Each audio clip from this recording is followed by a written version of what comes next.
Hello friends, in the chapter The Circle, we are studying now the Inscribe-Angle theorem. अतिशय महत्वाचे आहे theorem, याचे application खूप महत्वाचे आहेत. पूर्वी जेव्हा थेरम 5 मार्काला विचारली जायची तेव्हा हे थेरम त्यामध्ये इन्क्लूड असायचं. स्टार थेरम म्हणून हे प्रसिद्ध असायचं, इन्स्क्राइब-अँगल थेरम. आता याच्यावर आधारित ऍप्लिकेशन्स विचारली जातात, म्हणजेच हे थेरम बऱ्याच ठिकाणी आपल्याला वापरावं लागतं. आधी हे थेरम काय ते बघू आपण. The measure of an inscribed angle is half of the measure of the arc intercepted by it.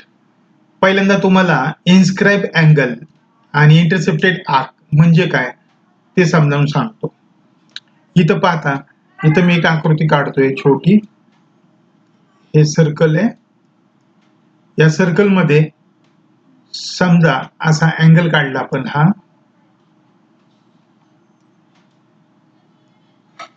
A B C. तुम्ही जर पाहिलं, हा जो आर्क आहे, आता मी डॉटेडने करतोय, हा जो आर्क आहे त्याचं नाव आपल्याला एबीसी असं वाचता येईल, किंवा इथं कुठे एक्स लिहिलं तर एक्स वाचता येईल. या एक्सी मध्ये हा जो एबीसी अँगल आहे तो अंतर्लिखित केलेला आहे, इन्स्क्राइब केलेला आहे. म्हणजे काय पहा, जेव्हा आर्कच्या बाजू आहेत त्या कोणाच्या बाजू आहेत त्या आर्कच्या एंड पॉइंट मधून जात असतील आणि कोणाचा शिरोबिंदू आहे तो सर्कलवर असेल, आर्कवर असेल, तेव्हा त्याला इन्स्क्राइब अँगल असं म्हटलं जातं. Here angle ABC is inscribe in the arc X C किंवा एबीसी असं म्हणता येईल आपल्याला. आता इंटरसेप्टेड आर्क म्हणजे काय, जर पुढे इथं पण जर वाय लिहिलं तर अँगल एबीसी ने, हा जो अँगल आहे एबीसी ने एवायसी इंटरसेप्ट केलेला आहे. त्याला आंतरखंडित कंस असं म्हटलं जातं. आंतर आतल्या बाजूला, खंडित तुकडा पाडलेला आहे, आंतरखंडित कंस असं म्हटलं जातं. आता मी आणखीन एक आकृती काढतो आणि तुम्हाला व्यवस्थित समजावून सांगतो.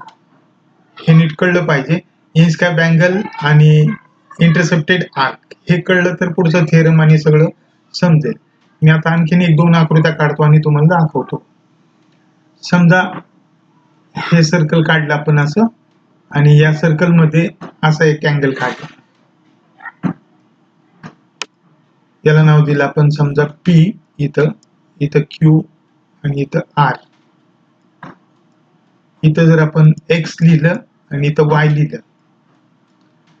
तर आर्क आर पी क्यू हा जो आर्क आहे याने अँगल क्यू पी आर हा इन्स्क्राइब केलेला आहे, आणि अँगल क्यू पी आर ने हा जो आर्क आहे पुढचा क्यू वाय आर हा इंटरसेप्टेड केलेला आहे.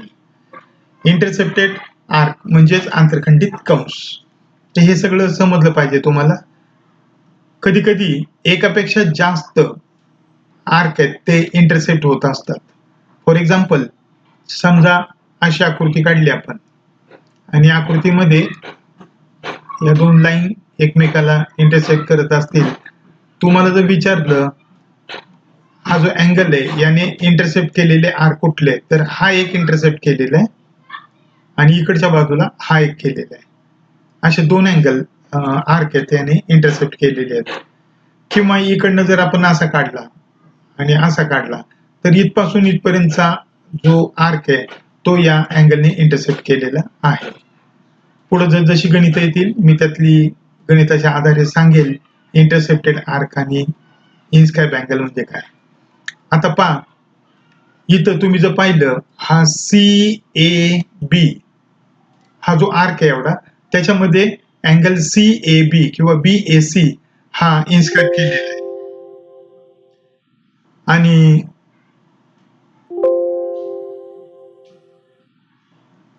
एक minute,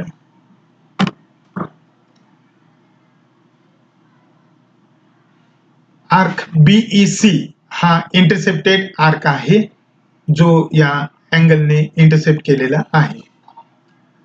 Theorem: the measure of an inscribed angle is half of the measure of the arc intercepted by it. हा जो इन्स्क्राइब अँगल आहे त्यांचं माप आहे ते त्याने इंटरसेप्ट केलेल्या आर्कच्या निम्म असतं. समजा BAC हा 40 असेल तर हा BC आहे तो 80 असणार आहे. याचा अर्थ काय रे? अंतर्लिखित कोनाचे माप हे त्याने अंतरखंडित केलेल्या कंसाच्या मापाच्या निम्मे असते. मी परत एकदा सांगतो, अंतर्लिखित कोनाचे माप हे त्याने अंतरखंडित केलेल्या कंसाच्या मापाच्या निम्मे असते. आता हे थेरम आपल्याला प्रूव्ह करायचंय. त्यासाठी गिवन काय दिलेलं given, in a circle with centre O, angle BAC is inscribed in arc BAC. इथं पाहतोय आपण O सेंटर असलेला हा जो BAC आहे त्याच्यामध्ये BC आर्क इंटरसेप्ट केलेला आहे. Arc BDC is intercepted by the angle, हा BDC आहे तो इंटरसेप्टेड केलेला आहे. Angle BAC is equal to 1/2 measure of BDC. तुम्हाला BAC चं माप, हे जे संबंध माप आहे एवढं हे या BC च्या निम्म दाखवायचं आहे. ड्रॉ रे AO काढायचा आणि पुढे एक्सटेंड करायचा. तो सर्कलला E मध्ये इंटरसेक्ट करतोय. ड्रॉ रेडियस OC रेडियस काढायची आहे. प्रूफ. आता पाहिजे 3 केस आपल्याला घ्यायला लागतील. पहिली केस आहे centre O is in the interior of the angle BAC. हा जो सेंटर आहे तो BAC च्या आतल्या बाजूला असताना आपल्याला प्रूव्ह करायचंय measure of angle BAC is equal to 1/2 measure of arc BC. पाहता इथं आकृतीत बघा, इथं जर तो आतमध्ये असेल आणि आपण OC आणि OA जर जोडले तर OA is equal to OC. म्हणजेच काय रे, या त्रिज्या सारख्या आहेत, त्यांनी केलेले हे अँगल पण सारखे असतील. आयसोसेलेस अँगल थेरम इथं वापरता येईल आपल्याला. त्यामुळं हा अँगल X असेल आणि इथं पण X असेल. पण तुम्ही जर हा ट्रायंगल पाहिला AOC, या ट्रायंगलचा हा COE एक्सटिरियर अँगल आहे. The measure of exterior angle is sum of the its remote interior angle. त्रिकोणाच्या बाह्य कोनाचं माप हे त्याच्या दूरचा अंतर कोनाच्या बेरजे एवढं असतं. X + X येथील 2x, हे 2x आहे. तुम्हाला माहिती आहे हा सेंट्रल अँगल आहे COE, म्हणजे हे पण माप किती असेल 2x. पहा हे इथून एवढं किती आहे 2x आहे आणि हे किती आहे x. म्हणजेच हा जो CAE आहे अँगल हा CE च्या निम्मा आहे. असंच आपल्याला एक खालचं दाखवता येईल आणि मग त्या दोघांची समज केली, बेरीज केली तर angle BAC is half of the arc BC असं दाखवता येईल. इथं आता या पहिल्या केसमध्ये तेच दिलेले. इन ट्रायंगल AOC बघा, AOC मध्ये side OA is equal to side OC. OA आणि OC सारखे, radii of the same circle. Therefore angle OAC is equal to OCA is equal to X. म्हणून हे दोन्ही अँगल सारखे असणारे बेस अँगल किंवा आयसोसेलेस अँगल थेरम आपण त्याचं माप x डिग्री घेतलं. Now angle EOC is equal to OAC plus OCA. आता जर आपण अँगल EOC हा एक्सटिरियर अँगल पाहिला तर त्याचं माप या दोघांच्या बेरजे एवढं असणार आहे. याला रिमोट एक्सटिरियर अँगल थेरम असं म्हणतो आपण. x + x किती 2x येईल. There but angle EOC is central angle. पण हा EOC आहे तो सेंट्रल अँगल आहे. 8वीला तुम्ही शिकलेला, 9वीला पण शिकलेला आहे. सेंट्रल अँगलचं माप त्याने इंटरसेप्ट केलेलं अँगल एवढं असतं, आर्क एवढं असतं, म्हणजे C एवढं असणार आहे. Therefore measure of arc EC is equal to 2x. पहा E पासून C पर्यंत 2x आलं. फ्रॉम फर्स्ट आणि सेकंड वरून आपल्याला असं म्हणता येईल OAC is equal to EAC is equal to 1/2 measure of EC. पाहता हा EAC is equal to 1/2 measure of EC. याच पद्धतीने आपल्याला BAE is equal to 1/2 measure of EB दाखवता येईल. इथं दाखवलंय पहा EAB is equal to 1/2 measure of arc B. आता हे जे थर्ड आणि फोर्थ आहेत यांची ऍडिशन करू आपण. Adding third and fourth, EAC plus EAB is equal to 1/2 measure of arc EC plus 1/2 measure of arc B. जर EAC आणि EAB यांची जर बेरीज केली तर ती अँगल BAC एवढी येते. बघा त्या आकृतीमध्ये हा जो EAC वरचा अँगल आहे आणि EAB खालचा केला तर हा टोटल तयार होतो एवढा BAC. आणि या आरची जर बेरीज केली EC आणि EB तर मिळून BC तयार होतो.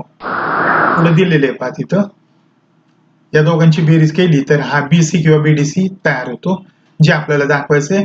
Therefore measure of angle BAC is equal to 1/2 measure of arc BEC म्हणजेच 1/2 measure of arc BDC. BDC म्हणजेच BC.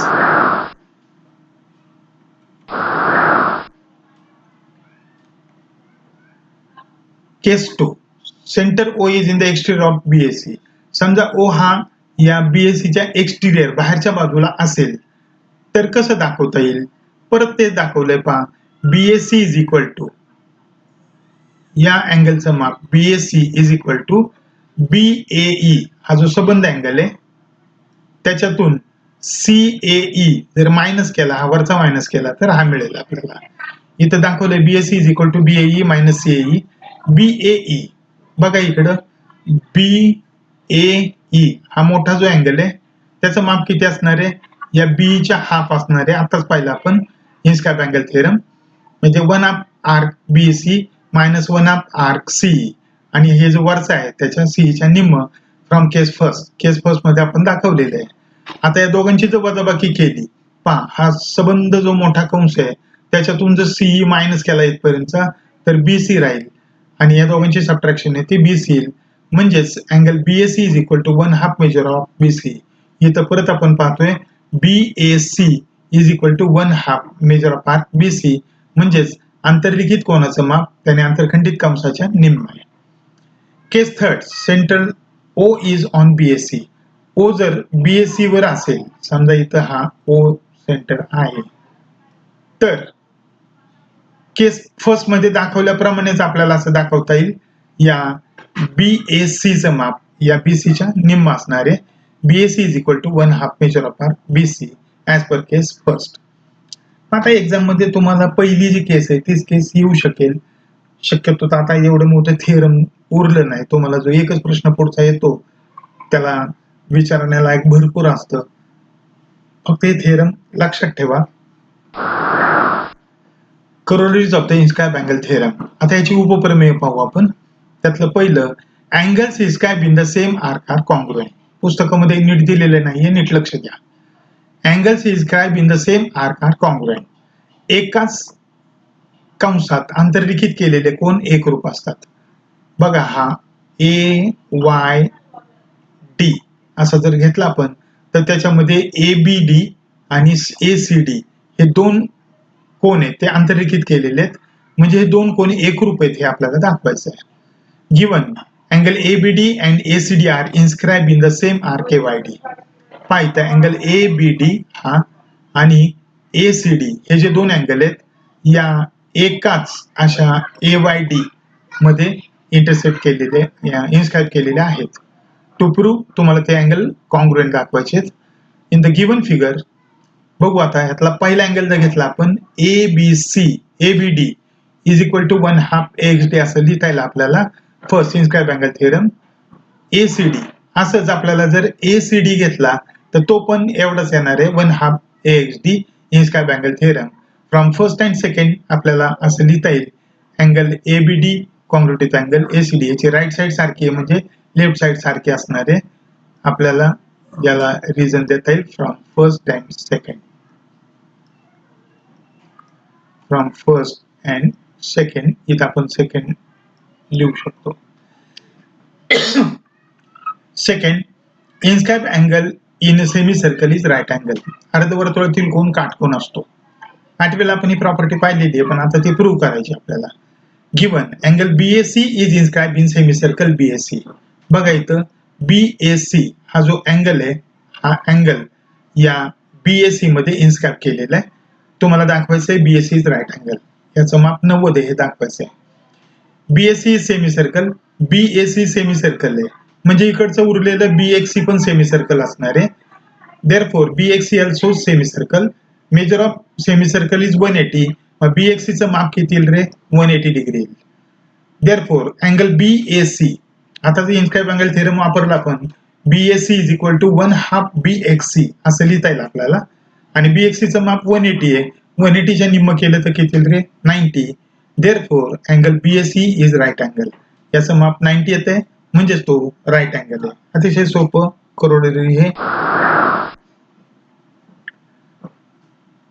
Very important theorem, cyclic quadrilateral theorem. बोर्डाच्या परीक्षेमध्ये अनेक वेळा, खूप वेळा विचारले गेलेले थेरम. Opposite angles of the cyclic quadrilateral are supplementary. Cyclic quadrilateral, ज्या क्वाड्रिलॅटरलचे चारही बिंदू वर्तुळावर असतात, शिरोबिंदू वर्तुळावर असतात, त्याला सायक्लिक क्वाड्रिलॅटरल म्हणतो आपण. हा ABCD cyclic quadrilateral because all the vertices are on the circle. तुम्हाला दाखवायचे opposite angles A plus C is equal to 180 आणि B plus D is equal to 180. याच्यात B प्लस D 180 आणि A प्लस C 180 म्हणजे ते supplementary दाखवायचे. Proof, arc ABC is intercepted by the inscribe angle ADC. बघा, इथपासून इथपर्यंत हा जर घेतला ABC, हा ADC ने, हा जो पहिला घेतलाय मी, याने इंटरसेप्ट केलेला हा आर्क आहे. तसंच इकडचा जर घेतला आपण ABC, त्याने इंटरसेप्ट केलेला ADC आहे. याला आपण सेकंड आकडा टाकला. फर्स्ट आणि सेकंडची ऍडिशन केली तर लेफ्ट साइडला ADC plus ABC is equal to 1/2 measure of ABC plus 1/2 measure of ADC. ह्याच्यातनं 1/2 कॉमन घेतलं तर measure of arc ABC plus arc ADC. बघा इथं आता आकृतीमध्ये ABC आणि ADC या दोघांना एकत्र केलं तर सबंध सर्कल तयार होईल आणि सर्कलचं एकत्रित माप असतं 360 डिग्री. म्हणून इथं मेजर ऑफ आर्क ABC आणि ADC या दोघांची बेरीज केली तर ती 360 येते. 360 लिहिले आपण. 360 चे 1/2 केलं तर किती येईल रे? 180. And therefore B plus D is equal to 180. हे जे अपोजिट अँगल्स आहेत हे सप्लिमेंटरी आहेत. Similarly we can show A plus C is equal to 180. हे सायक्लिक क्वाड्रिलॅटरल थेरम आहे. पाहता ही थेरम अत्यंत महत्वाची थेरम आहेत. आज हे तिन्ही थेरम लिहून घ्या आणि वही कंप्लीट ठेवा. ह्याच्या पुढचा एक्सरसाइज आहे तो मी उद्या घेईन.